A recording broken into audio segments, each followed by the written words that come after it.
A Grécia, não só hoje, nós tivemos até há uns anos atrás, talvez há uns 15 ou 20 anos, eu não me lembro, mas eu era eu era quase criança.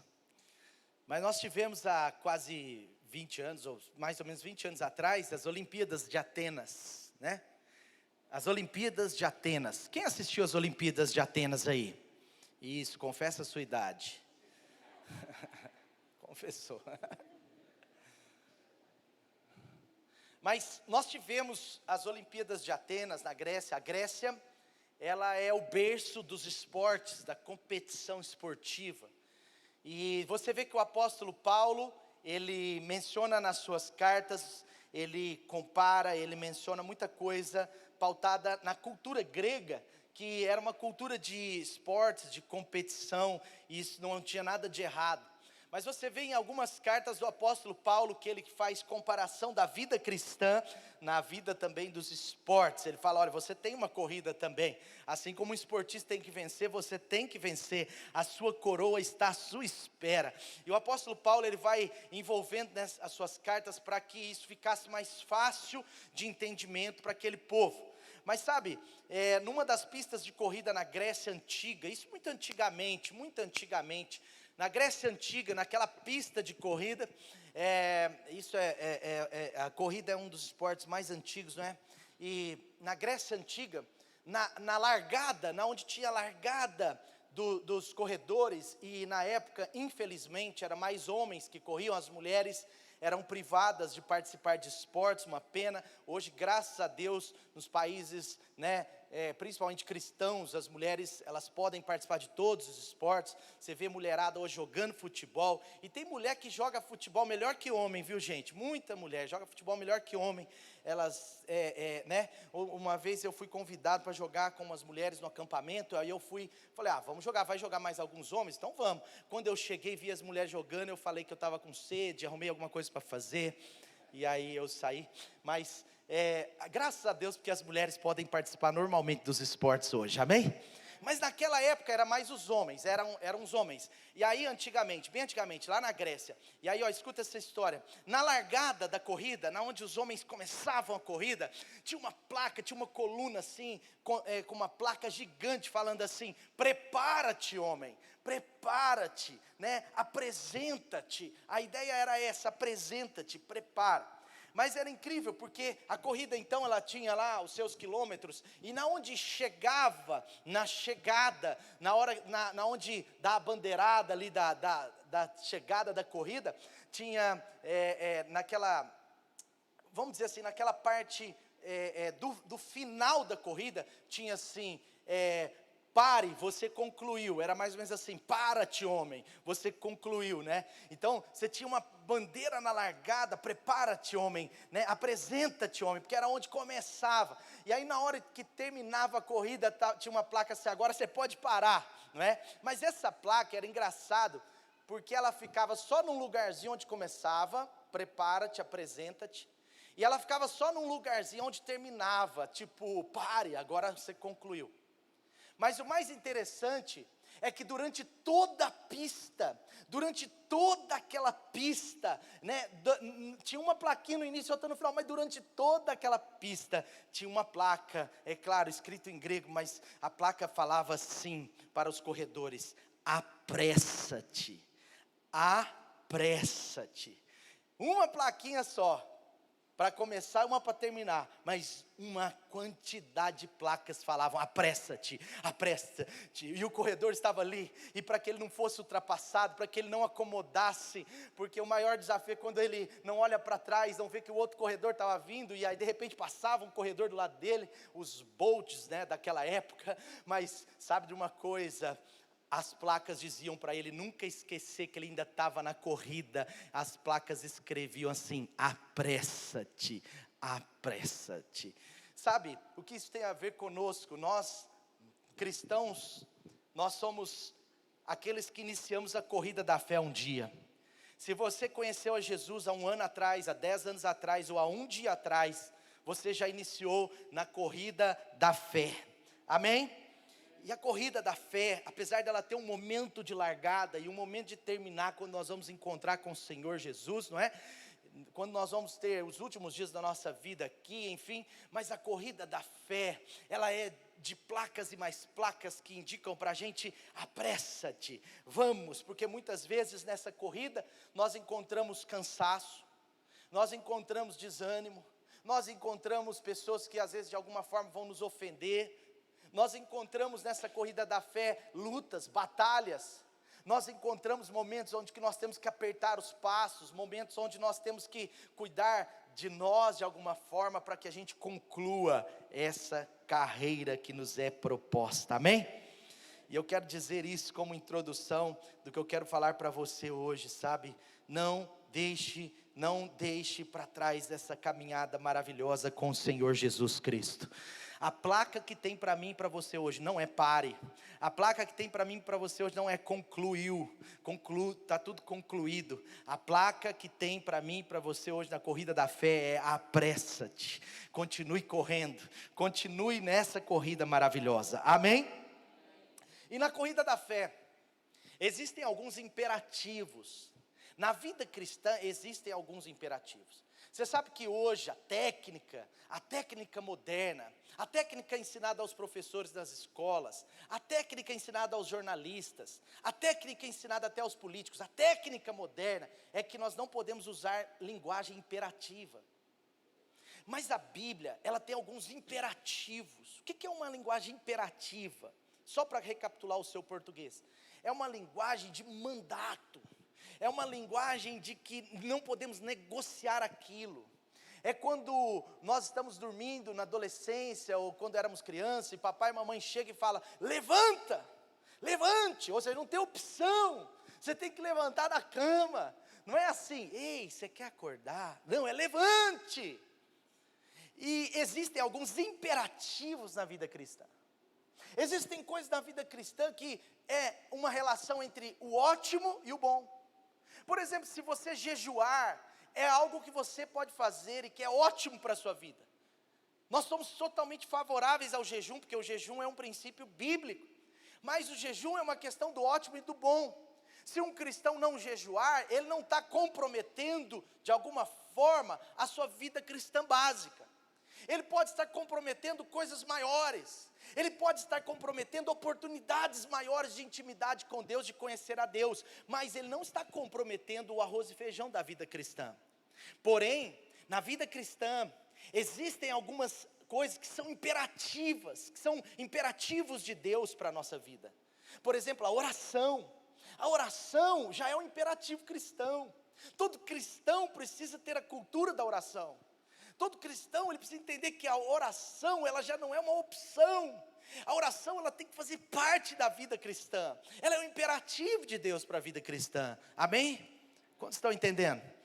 Eu estou falando de alguns imperativos, e eu quero falar hoje sobre alguns imperativos da vida cristã, que o provável escritor de Hebreus, no capítulo 12, o apóstolo Paulo, que eu acredito, não é? É o único livro do Novo Testamento que não é totalmente certeiro quem foi o escritor, mas provavelmente o apóstolo Paulo escreve aos Hebreus. Em Hebreus capítulo 12, versículo 14, tem alguns imperativos dessa vida cristã, e eu quero trazer para a nossa reflexão hoje, e eu sei que Deus vai falar com você, amém? Hebreus 12, 14 diz assim: esforcem-se,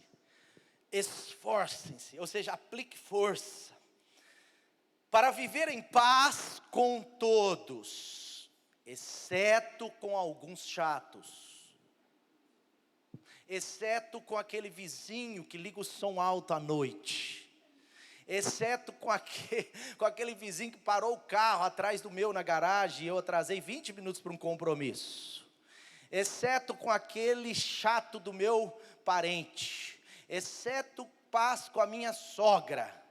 Não é a minha, gente, é só um exemplo, a minha é ótima. Exceto, tá certo, está escrito aí? Esforcem-se para ter paz com todos, e para serem santos. Sem santidade ninguém verá o Senhor.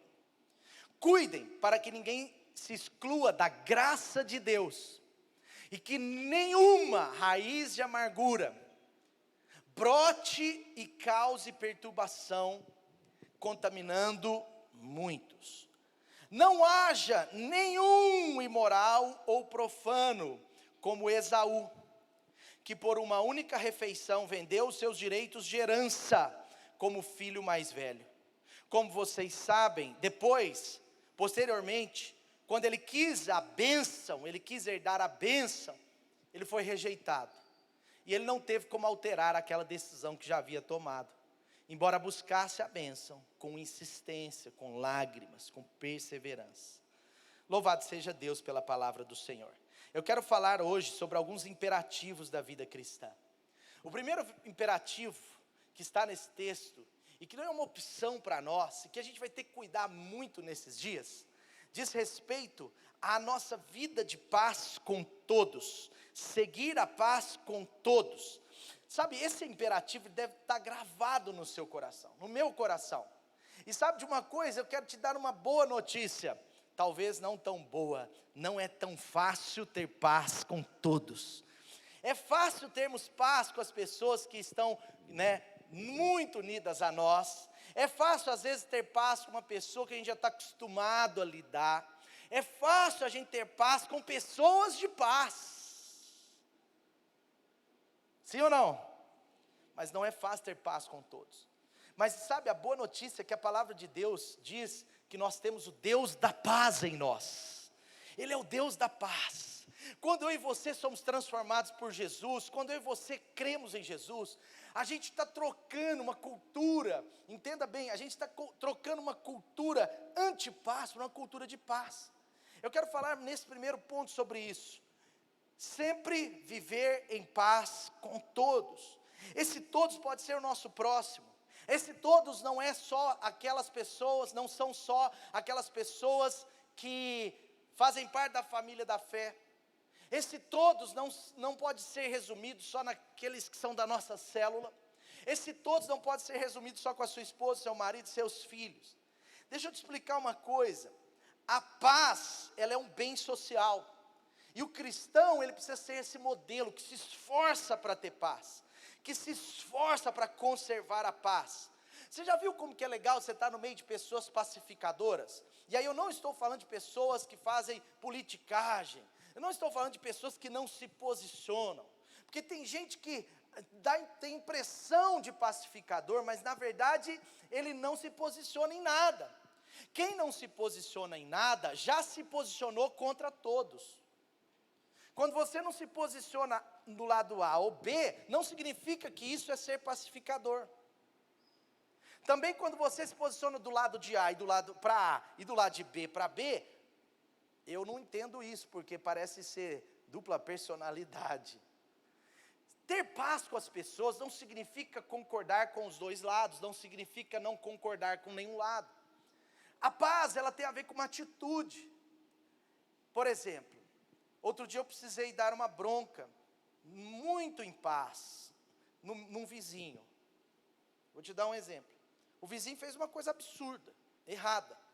E eu como um dos responsáveis no condomínio, eu sou condômino, eu tenho um apartamento, eu pago meu condomínio em dia. Eu vi ele pela segunda vez fazendo essa besteira.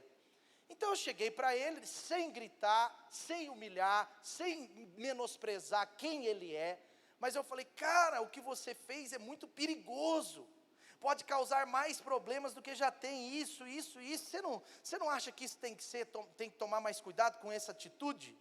Você não acha que isso é perigoso? Aí ele já fechou a cara, já quis partir para cima de mim. Aí eu peguei e falei, aí eu percebi, aí eu falei assim com ele, eu falei assim, cara, eu estou falando isso pensando no condomínio, pensando em todos, até em você também. Aí ele deu uma murchadinha. E ele ficou bravo comigo, eu percebi que ele ficou bravo. Aí ele falou um negócio, falou outro, aí eu saí numa boa, eu sei que ele não gostou, mas tranquilo. A diferença não foi naquele dia, aquele dia também. A diferença foi 3 dias depois que eu encontrei esse vizinho no elevador. E eu encontrei e ele já abaixou a cabeça e fez assim com o boné, ficou meio assim. Aí eu vi que ele ficou meio assim, ele estava meio que esperando a minha reação. Eu acho que na cabeça dele eu estava com ódio dele, eu queria matá-lo. Mas não tinha ódio no meu coração. Eu julguei a atitude dele, não a vida dele. E aí eu falei assim, bom dia. Aí ele levantou o boné e falou, bom dia. Em outras palavras, somos amigos.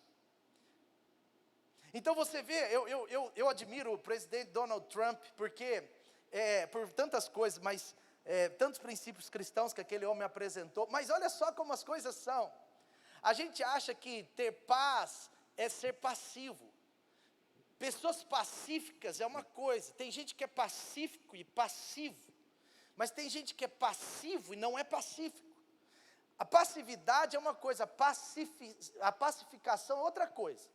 Mas eu lembro do presidente Donald Trump com aquele irmãozinho lá que governa a Coreia do Norte. Já viu? Você viu como ele tem uma cara de ursinho, bonzinho? Ele tem uma carinha de fofinho, né? Sim ou não? Mas aí ele vai, manda o exército pegar um foguete do tamanho de um avião, e ele fica brincando de lançar os foguetes lá pertinho do Havaí, que é uma terra americana. Quantos lembram disso? Sim ou não? Você tem que estar informado, gente. Tem que estar entendendo o que está acontecendo no mundo. Pelo menos o arroz com feijão, por favor. Você não viu, não? Então depois você olha aí no passado, põe no Google lá. E aí ele lançando aqueles foguetes. Olha só. Ser pacificador não é ser passivo. Então o presidente Donald Trump, estou dando um exemplo, ele reage, ele não é passivo, ele reage, mas ele mantém a paz. Ele reage, mas ele foi o primeiro e o único presidente americano a depois fazer 2 reuniões com o coreano, e uma das reuniões, ele foi dentro lá da divisa da Coreia do Sul com a Coreia do Norte, e ele vira para o coreano, não sei se vocês lembram, o mundo inteiro filmando isso, ele vira para o coreano e fala, eu posso pisar na sua terra? E o coreano não tinha como dizer não, no meio de tantas televisões do mundo inteiro assistindo. Aí ele disse assim, não, o olhinho já estava fechado, mas ele disse, aí o que aconteceu? O presidente Donald Trump pisa no território norte-coreano, estende a sua mão e dá a mão para aquele homem. Eu estou dando um exemplo para você entender, aliás, 2. Porque às vezes a gente acha que ter paz é não reagir. Que ter paz, sabe, eu quero te dizer, para alcançarmos certos níveis de paz, às vezes nós vamos até que ser guerreiros. Veja, Jesus disse, deixo-vos a paz, a minha paz vos dou. Eu não a dou como o mundo dá, mas é uma paz que excede o entendimento, amém? Quem disse isso? Quem disse isso? Jesus. Jesus disse, eu vos dou a minha paz. Mas o mesmo Jesus, o que ele disse? O mesmo Jesus, ele disse, eu não vim para trazer paz. Eita! Pastor, é outra Bíblia? É a mesma Bíblia. Pastor, é outro Jesus? É o mesmo Cristo. Nós precisamos entender. Porque as pessoas confundem, achar que paz é aceitar tudo, paz é ser bobo, paz é ser covarde, paz é ser passivo, paz é ser... Não!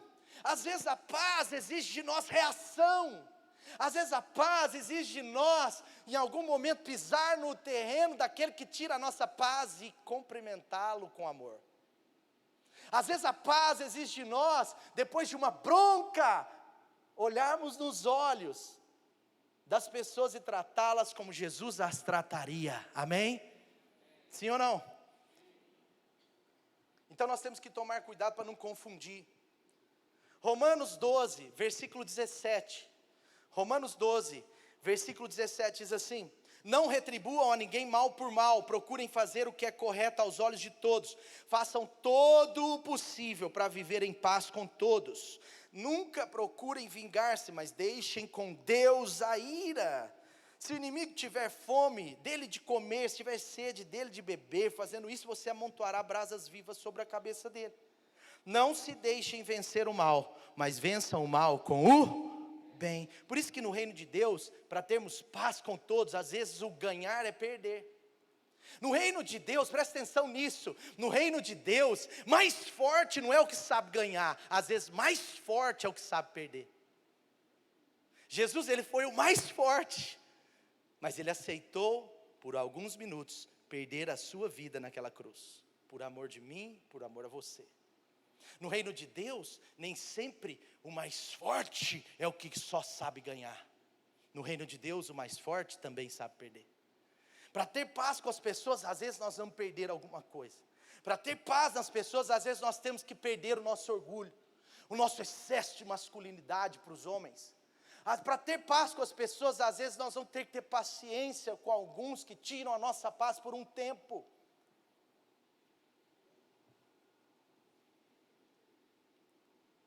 Paz, segundo o Espírito Santo de Deus, e Jesus, ele disse isso em Mateus 5:9, paz é uma bênção, paz é uma bem-aventurança.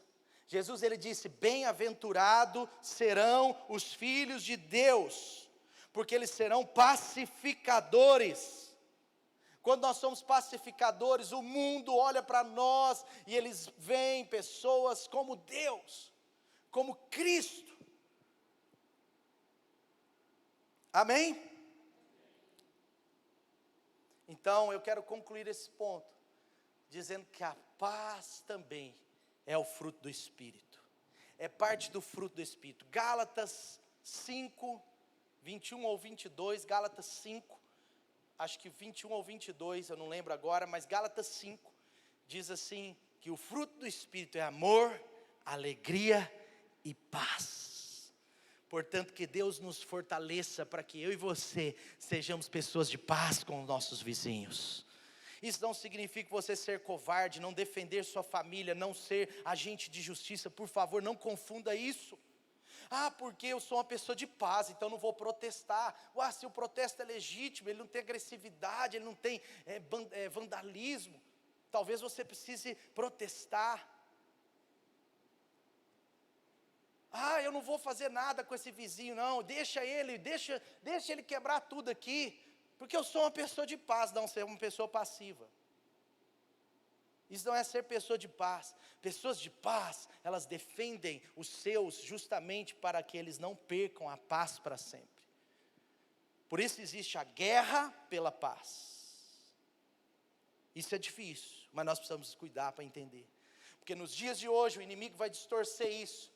Porque ele quer tornar os agentes de paz pacificadores, quando Deus, ele quer tornar agentes de paz guerreiros da paz. Deixo a paz, a minha paz eu lhes dou, não a dou como o mundo a dá, mas você está recebendo paz. Mas eu não vim para trazer paz ao mundo, eu vim para trazer guerra, disse o Senhor Jesus. Porque Jesus estava ensinando a gente a ser agentes de paz, mas se precisar, para batalhar pela paz. Amém? Primeiro imperativo da vida cristã de hoje, ter paz com todos. Segundo imperativo, ele continua, ele diz assim, vocês precisam, na minha linguagem, você vai entender, mas ele diz assim, vocês precisam avançar na santidade, esforcem-se para ser santos. Esforcem-se para ser santos. Preste atenção numa coisa.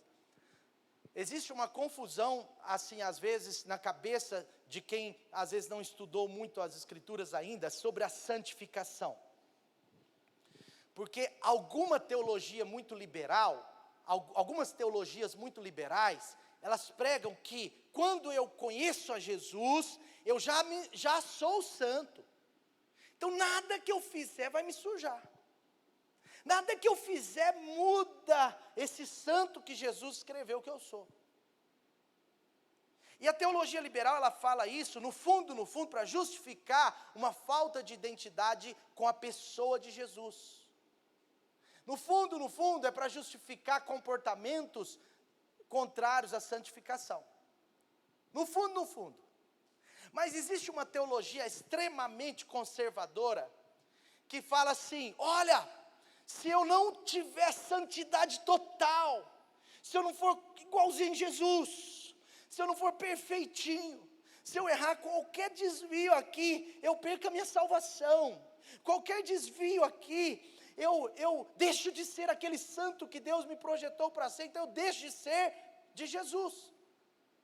Então existe uma teologia muito liberal e existe uma teologia muito conservadora, muito da lei, onde ela aponta para a nossa santidade como um instrumento de salvação. E a salvação não é pela santificação, a salvação não é pela santidade, a salvação é pela graça de Deus e pela fé.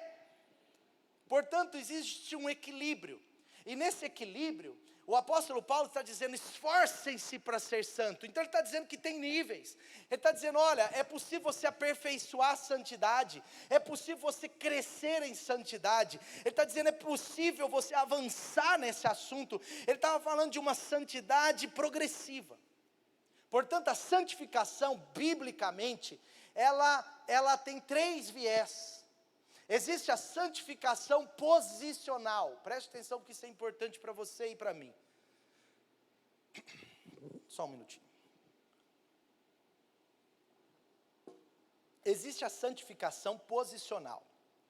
A santificação posicional, eu não vou entrar em detalhes por causa do nosso tempo, mas biblicamente, quando eu e você aceitamos a Jesus, agora nós somos santos por causa de Jesus.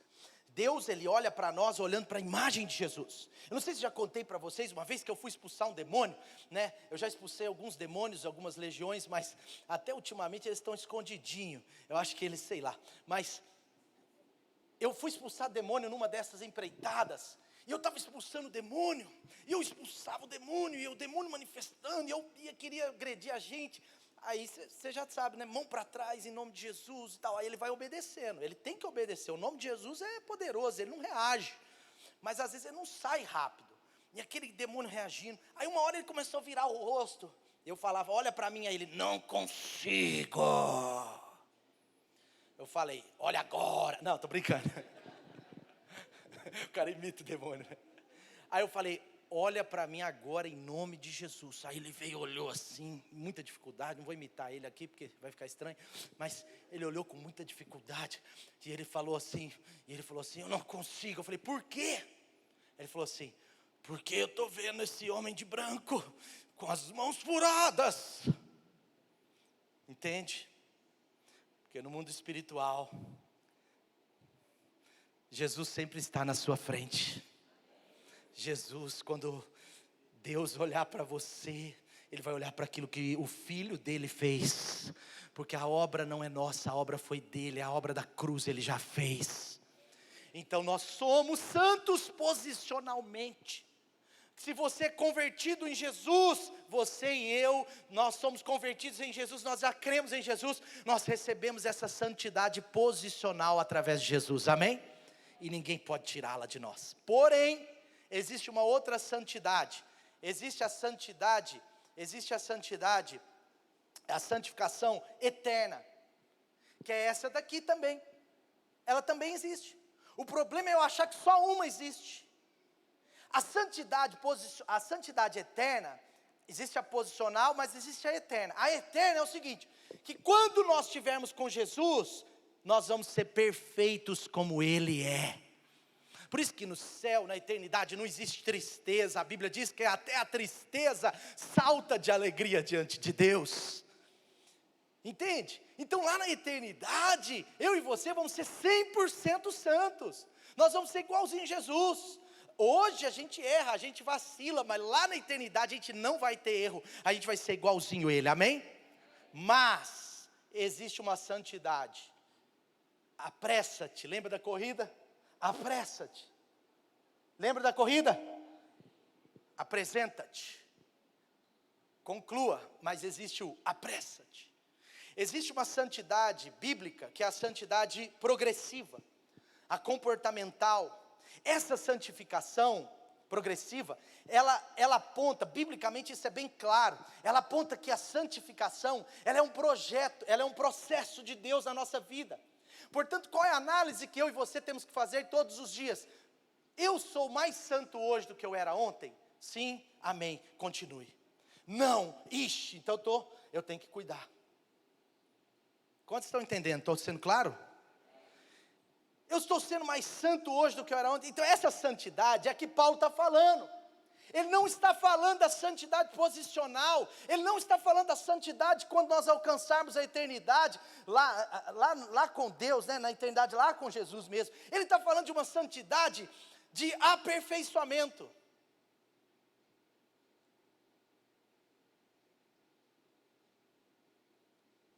Ele está falando de uma santidade de aperfeiçoamento. Ele está falando de uma progressão, de uma melhora, que eu e você temos que ser. Por quê? Porque Deus nos salvou, o Senhor Deus nos salvou, Deus nos projetou, né, para ser parecidos com Jesus. Para ser parecido com Jesus. Não é isso que o apóstolo João, o apóstolo do amor, disse? Ele disse isso, que é necessário a gente andar como Jesus. Como que a gente tem que andar? Como Jesus andou. Isso não está falando do passinho de Jesus de 90 centímetros. Está falando da vida de Jesus, do caráter de Cristo, do comportamento santo do nosso Senhor. E Jesus foi completamente santo, Ele não errou em nada. É essa santificação que o apóstolo Paulo está falando que tem que ser um imperativo. Ele está falando, olha, você precisa buscar a santidade. E isso, como que a gente faz? Como que a gente busca? É claro, sujeitando-nos a Deus. É claro, nós buscamos essa santificação pela palavra. A palavra de Deus é instrumento poderosíssimo de santificação.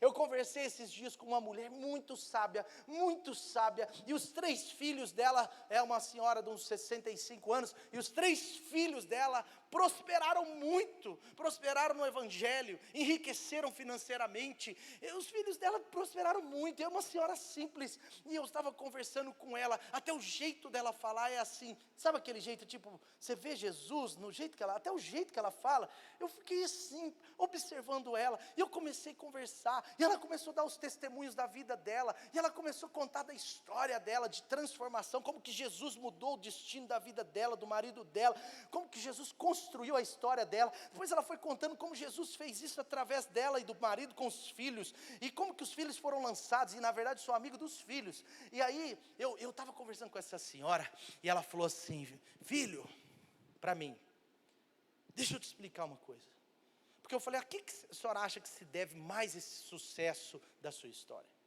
Eu sei, Jesus que fez, mas daquilo que a senhora pôde fazer, o que a senhora fez? Será que foi as suas correções com eles? O que foi?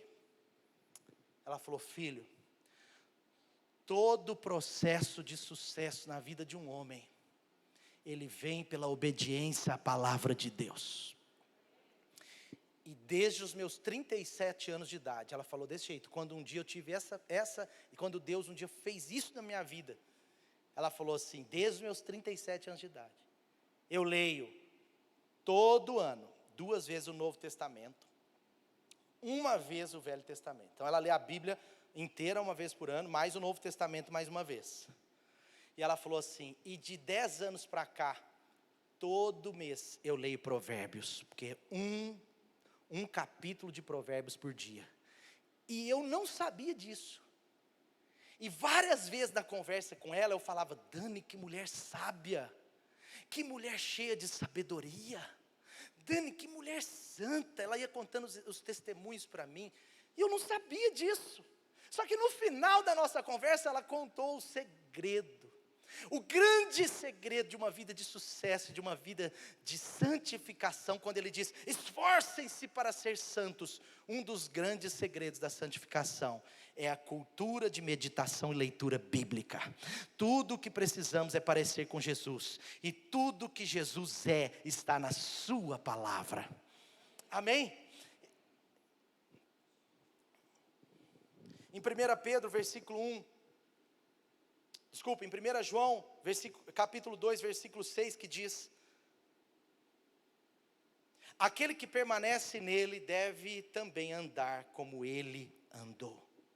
Portanto, querida, a santificação é um princípio eterno de Deus, e a santificação é progressiva, ela precisa ser melhorada. Cuide para que você esteja mais santo hoje do que você era há uma semana. A santificação não é perfeição, A santificação é uma busca de se espelhar em um Deus que se fez carne, habitou entre nós, deu todo o seu testemunho, deixou discípulos que pareciam com ele, porque o apóstolo Paulo, ele dizia aos seus discípulos: pode imitar o que eu sou, pode imitar a minha santificação, pode imitar a minha consagração, pode imitar a minha conduta, porque quando você imita a mim, você também está imitando Jesus, porque eu tenho o imitado. Portanto, sede meus imitadores, como eu sou de Cristo. Ele estava falando em outras palavras: vocês precisam se santificar, vocês precisam olhar para quem vive com Jesus. E por último eu quero dizer para você, que a santificação, ela traz sucesso, ela traz vida, ela traz bênçãos sem medida. Mas olha que interessante, quando o povo de Deus foi entrar na terra prometida, lá em Josué, no capítulo 3 de Josué, quando eles estão entrando na terra prometida, agora eles estão atravessando o Jordão, e logo depois do Jordão já teria Jericó, já era a terra prometida. Quando o povo de Deus está atravessando o Jordão para a terra prometida, olha o que Deus mandou Josué falar ao povo. Deus mandou no versículo 5, falou assim: Josué, ordene ao povo o seguinte: santifiquem-se, diga comigo, santifiquem-se, pois amanhã o Senhor fará maravilhas entre vocês. Amém? Portanto, se nós quisermos as maravilhas de Deus para alcançar nossa casa, nossa vida, para alcançar a vida dos nossos filhos, está aí uma receita imperativa de Jesus, uma receita imperativa da vida cristã. É muito estranho uma vida cristã sem santificação. É muito estranho um cristão de 10 anos, de 5 anos, de muitos anos, que não tem ainda boa parte do caráter de Cristo. Santificação é isso, é buscar transformação do caráter, é buscar transformação na verdade, porque se tem uma coisa feia, é crente que não parece com Jesus. Crente que não parece com Jesus. E deixa eu te falar uma coisa, se as pessoas sabem que você é evangélico, que vai na igreja, elas não vão dizer que você parece com Jesus por isso. Elas vão dizer que você é um religioso. Isso não é ruim. Outro dia eu ouvi uma pessoa falar assim: olha, esse cara é muito religioso, né? Todo domingo eu vejo ele indo na igreja. Ele é muito religioso, porque eu já vi que os filhos deles, os filhos dele sempre falam que vão na igreja. Então, o ir na igreja é importante, mas ele diz respeito muito, entenda o que eu estou querendo dizer, ele diz respeito para as outras pessoas só de uma parte. O que vai dizer a respeito de quem nós somos em Cristo Jesus é a nossa vida de santidade. É as pessoas olharem para nós e ver: esse cara é diferente. Esse cara é diferente. Essa pessoa é diferente. Outro dia eu ouvi um testemunho, mesmo em situações difíceis, gente. Mesmo em situações difíceis, é possível a gente ser santo. Eu vi um testemunho de uma pessoa. Tinha 2 pessoas devendo condomínio do prédio. E o síndico disse assim: tem 2 pessoas devendo condomínio no meu prédio. Uma eu tenho certeza que vai pagar. Ele está devendo 4 meses de condomínio, e eu tenho certeza que vai pagar. E a outra eu acho que não vai pagar. E alguém perguntou assim: mas por que você acha que esse vai pagar? Ele falou assim: porque eu conheço a fé dele. E ele todo mês, ele bate na minha porta como síndico. Ele diz que ele está atrasado com o condomínio, mas que ele está buscando acertar, e em breve ele vai pagar tudo.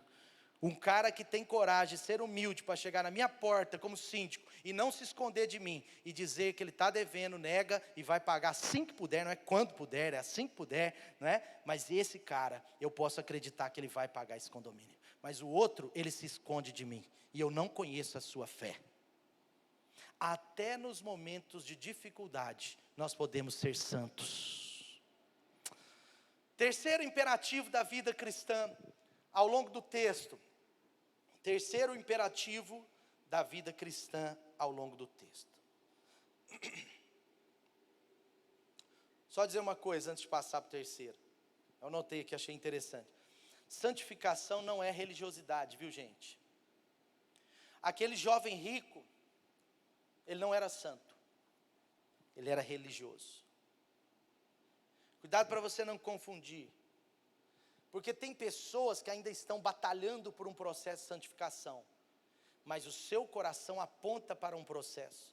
E existem pessoas que já se acham santas, e o seu coração mostra que ela é apenas uma religiosa. Pessoas que se acham santas demais, geralmente são religiosas demais. Religiosas demais. Esse jovem rico, ele não era santo segundo Deus, ele era religioso. Jesus chegou para ele e falou assim: e aí, você é santo? Eu estou mudando a palavra para você entender. Jesus, em outras palavras, falou: você é santo? Ele falou: sou santo. Eu cumpro esse mandamento, esse mandamento, esse mandamento, esse mandamento, esse mandamento. Mas ele tinha uma santidade só para as pessoas verem, porque o coração dele era tomado de impureza. Porque quando Jesus falou assim: é mesmo?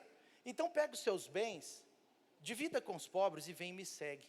A Bíblia diz que ele se entristeceu profundamente e ele correu do Senhor Jesus. Então, santidade, santificação não é religiosidade. O Senhor, Ele conhece o nosso coração e as nossas intenções. Amém? Terceiro, diz assim, versículo 15, olha o que diz aí: cuidem, para que ninguém se exclua da graça de Deus, e que nenhuma raiz de amargura brote e cause problema, e cause angústia, e cause aflição, e cause perturbação. Essa perturbação é interior, gente. Uma pessoa amargurada, ela tem o coração perturbado. Uma pessoa amargurada, quando ela aceita a amargura criar raízes nela, ela começa a ter uma aflição, uma tristeza, uma inquietação interior. E ele fala: além disso, cuide para que isso não contamine outras pessoas. Querido, preste atenção. Quando que a raiz de amargura brota? É um imperativo. Por que Deus levou o escritor dos Hebreus a trazer um imperativo para o povo? Gente, cuida dessa área. Ele está dando um alerta, ele está falando: olha, cuida. Sabe, o apóstolo Paulo fala isso várias vezes. Mas lá em 2 Coríntios, no capítulo 2, o apóstolo Paulo, ele tinha um cara, uma hora eu posso pregar mais sobre esse assunto, que eu acho que é importante. Mas o apóstolo Paulo, ele fundou a igreja de Coríntios. Ele dedicou 1 ano e meio àquela igreja. E aquela igreja foi complicada, gente. Não foi fácil, não. Mas o apóstolo Paulo deu a vida para aquele povo. Pra você ter ideia, a única igreja que o apóstolo Paulo ministrou, que ele mesmo teve que se manter. As outras igrejas mantinham financeiramente o ministério de Paulo. Essa igreja ele teve que construir tenda, construir casa para trabalhar. Ele era um mestre de obras, ou um engenheiro.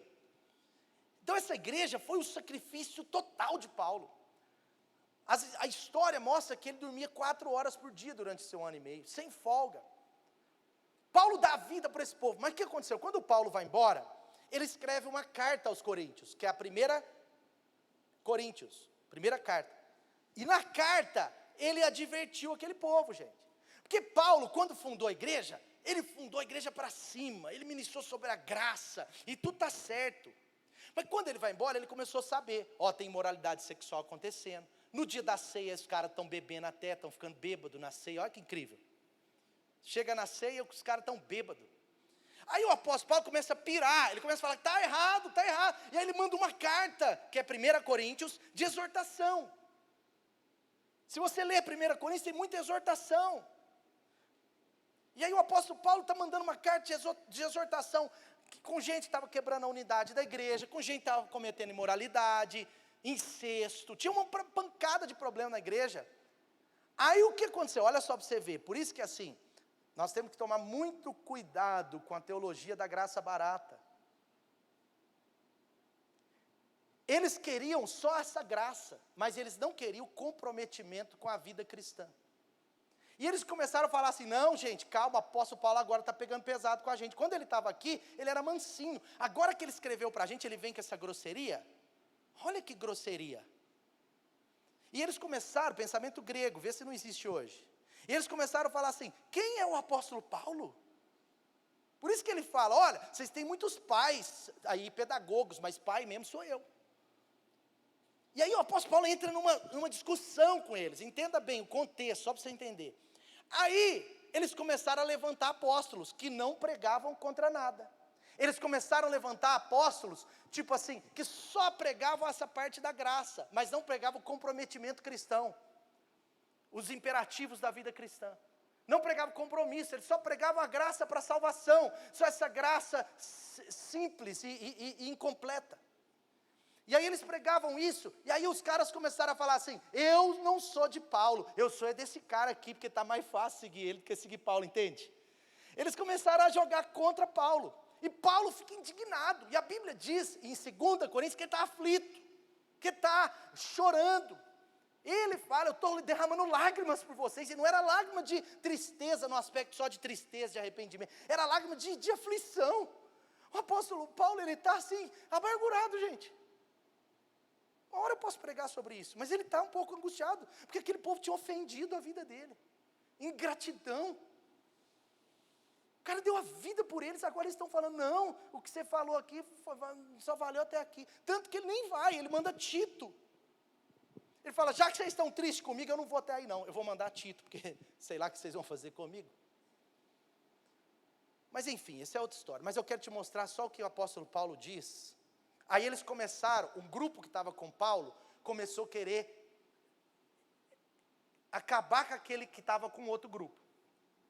2 Coríntios capítulo 2, versículo 10, olha que interessante, olha o que a Paulo falou: se vocês perdoarem essa pessoa que está fazendo essa confusão, se vocês perdoam alguém, ou esse grupo, eu também perdoo. E aquilo que eu perdoei, se é que havia que eu tinha que perdoar, eu vou perdoar, né? Eu perdoei na presença de Jesus Cristo, por amor a essa igreja. Agora Paulo, ele está sendo desprendido da amargura, olha que interessante, e ele está dizendo assim, a fim, olha o versículo 11, por que Paulo está perdoando? Por que Paulo está aliviando a dor? Por que Paulo está tirando a amargura do coração dele? Porque se você ler os versículos antes, ele está amargurado, ele está aflito. A Bíblia diz que ele falou: eu estou aflito por vocês, eu estou perturbado. Na minha concepção, na minha entendimento do contexto, Paulo estava um pouco amargurado com aquele povo. E quem de nós não ficaria? Entende? Que tinha um sentido. Agora olha só, olha o que Paulo diz: por que eu estou perdoando esses hereges aí? Por que eu estou perdoando esses caras que estão destruindo o que eu construí com vocês? Por que eu estou perdoando? Olha o que Paulo diz, gente: eu estou perdoando a fim de que Satanás não obtenha vantagem sobre nós, porque nós não ignoramos as suas intenções. Existe um livro do John Bevere que chama A Isca de Satanás. Todo mundo podia ler esse livro é excelente, é um best-seller de John Bevere, que é um mestre da palavra. Mas esse livro, ele fala uma verdade. Deixa eu te explicar, a palavra ofensa, volta lá no texto de Hebreus, Paulo estava falando, a palavra, olha só, eu vou conectar com esse texto, volta por favor no texto de Hebreus, mas olha só, a palavra ofensa, no original grego, ela é escandalum. E presta atenção, e a palavra escandalum, ela aponta para iscas que são colocadas nas ratoeiras, nas armadilhas que pegam animais. A palavra que a Bíblia aponta para ofensa, que é o que leva a amargura, ela é uma isca. Por isso que John Bevere escreveu um livro chamado A Isca de Satanás. E não é uma isca de Deus. Então, como que o Satanás age? Ele quer aprisionar pessoas através do quê? Da amargura. Paulo estava aprisionado em Trode. Se você ler o texto depois, Paulo estava aprisionado, ele estava parado, ele estava com medo daquela igreja. Ele estava perdendo a oportunidade de estar lá. Por quê? Porque ele estava ofendido de alguma forma. Isso é o que estou falando, gente. Lê o contexto. Não quero aqui extrapolar, mas vocês têm que entender o contexto.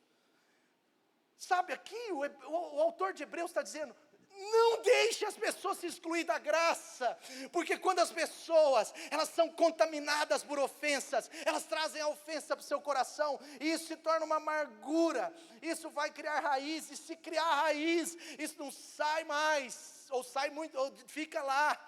Sabe por quê? Porque a palavra ofensa, presta atenção, é escândalo é isca. Então é como se Satanás estivesse sempre tentando uma ofensa para nos deixar amargurado, porque quando ele consegue, é como uma isca que você mordeu, é como uma isca. Quem está ofendido com um irmão, com um parente, com alguém, quem está cheio de ofensa, quem cria resistência, e o que acontece? Isso te aprisiona. Outro dia eu perguntei por que uma pessoa estava tão isolada. Ela falou assim: ai, porque eu fui muito ferido. Por que foi ferido? Aí foi ferido por algumas razões, por algumas pequenas ofensas. Mas olha como que o diabo, ele construiu essa história. Ele usou uma pessoa ferida para ferir, ele usou uma pessoa grosseira para ser grosso, ele usou uma pessoa doidinha para ser doidinho. Aí a pessoa que foi ofendido entrou numa raiz de amargura e, o que ela fez com a isca? Mordeu. Quando morde a isca, o que acontece? Pescador sabe. É fisgado pelo diabo. Mas essa isca é pior, é a isca daquelas ratoeiras. E eu não vou te contar não, mas aqui tem umas 5 ratoeiras. E eu não vou te contar, mas de vez em quando tem um rato morto lá dentro. Contei. Porque é muito grande esse lugar. Tem umas ratoeiras aí escondidinhas. Mas sabe o que eu quero dizer com isso, gente? Não deixe as ofensas tomarem o seu coração, porque se as ofensas estão tomando o seu coração, você está mordendo a isca do diabo. E se você não tratar isso rapidamente, isso vai te dar um coração fechado, com falta de perdão, com ressentimento, com ódio. Isso vai causar isolamento. Isso vai causar também vitimismo. E sabe, eu quero te dar uma dica, não é só perdoar as pessoas, nós precisamos aprender a perdoar frequentemente e rapidamente. O grande segredo para não virar amargura é perdoar frequentemente e rapidamente. Outro dia eu cheguei para a Dani e falei assim: Dani, você acredita que a pessoa falou assim comigo, desse jeito, e deu uma em mim assim, com muito desrespeito, e saiu? Aí a Dani ficou olhando para mim. Igual a estátua do Chaves, parou. Sabe por quê? Porque a gente tem um combinado. Se a gente desabafa assim, imediatamente a gente fala assim: mas eu estou perdoando essa pessoa agora em nome de Jesus. E eu esqueci. E ela ficou: Dani, você não vai concordar comigo, não vai reagir? Aí ela falou assim: você que tem que falar o resto. Que resto, Dani? É a história. O resto. Aí eu: é mesmo. Ô Dani, mas em nome de Jesus eu estou perdoando essa pessoa agora em nome de Jesus. Aí eu fiquei leve, fiquei livre. Então a gente tem que perdoar imediatamente, rapidamente e frequentemente. Isso se aplica na igreja, na sua casa, com seus parentes, cunhado, irmão, irmã, pais, filhos, esposa, marido. Porque nós temos que ter o coração de Jesus. E enquanto você usar a desculpa, é muito difícil, pastor. Enquanto você e eu usarmos essa desculpa é muito difícil, eu não sei se eu vou conseguir perdoar e vencer, eu não sei. Enquanto você e eu usarmos essa desculpa, a gente não vai conseguir perdoar e vencer. E você sabe que algumas coisas no nosso caminho com Jesus são difíceis. E uma delas é perdoar. Jesus não disse que seria fácil. Mas eu não acho justo perdoar essa pessoa de novo. Outro dia uma pessoa falou assim: sabe por que eu não acho justo, pastor? Porque é a 4ª vez que ela faz isso comigo. Eu não acho justo perdoar essa pessoa. Deixa eu te falar com muito carinho, meu irmão. O que Jesus fez por nós, o que Jesus fez por você, também não foi justo, não.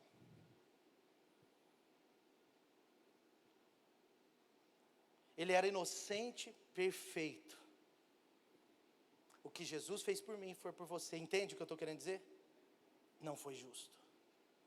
Porque nem eu nem você merecíamos o perdão dele. Pastor, mas a pessoa é sem noção.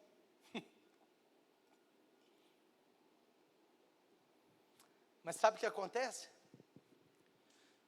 São justificativas nossas, porque Jesus, quando ele sobe naquela cruz, ele aponta para o sem noção dos romanos. Porque, gente, não eram os judeus que eram sem noção, se você pensar bem. Os judeus tinham um motivo para odiar Jesus. Sem noção foi os romanos. Sim ou não? Os romanos não tinham nada a ver com aquilo. Pilatos lava a mão, manda os seus soldados ir lá fazer aquele negócio. Gente, Jesus, ele olha para o sem noção e ele diz: Pai. O que ele disse? Pai, perdoa-lhes porque eles são sem noção. Você já leu isso na Bíblia? Sim ou não? Está escrito lá, gente. Perdoa-lhes porque eles não sabem o que fazem. O que é uma pessoa que não sabe o que faz? Na linguagem ultramoderna. Papai, perdoa os caras, meu. Os caras são sem noção. Traduzir.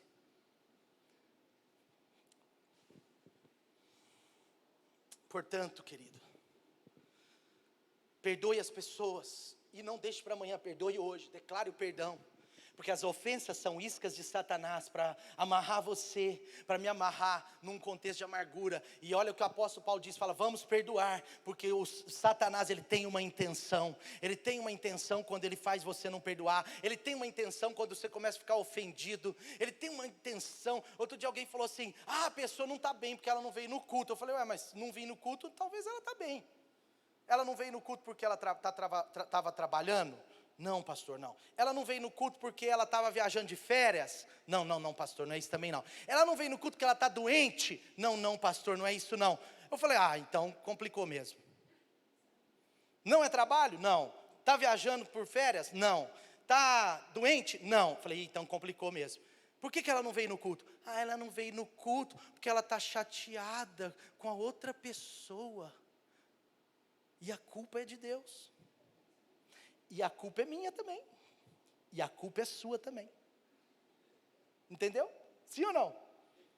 Ou o culto é meu? O culto aqui é culto coletivo.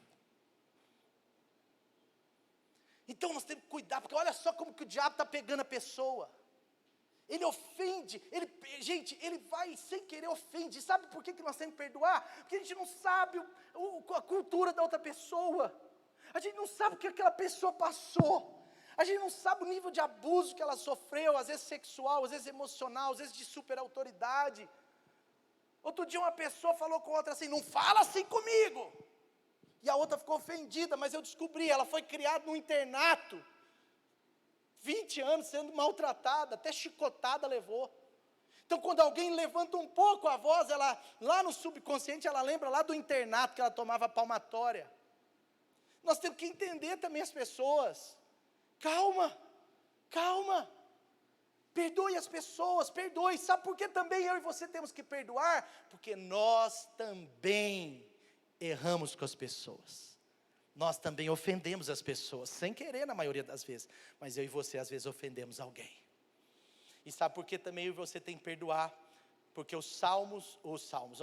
a oração do Pai Nosso, o Senhor mesmo diz, e foi Jesus quem nos ensinou, e Ele disse, Pai, perdoa as nossas dívidas, Mateus 6, do 12 ao 15, Pai, perdoa as nossas dívidas, assim como nós perdoamos os nossos devedores. Em outras palavras, Pai, como eu perdoo as pessoas, me perdoe também. Olha que oração perigosa. Pai, como eu perdoo as pessoas, me perdoe também. Ixi, se eu não perdoar, ixi, como diz outro, ixi. Aí no versículo 14 diz assim, pois, se perdoarem as ofensas uns dos outros, o Pai Celestial também lhes perdoará. Mas engraçado que tem uma palavra muito delicada aí que chama SE, se.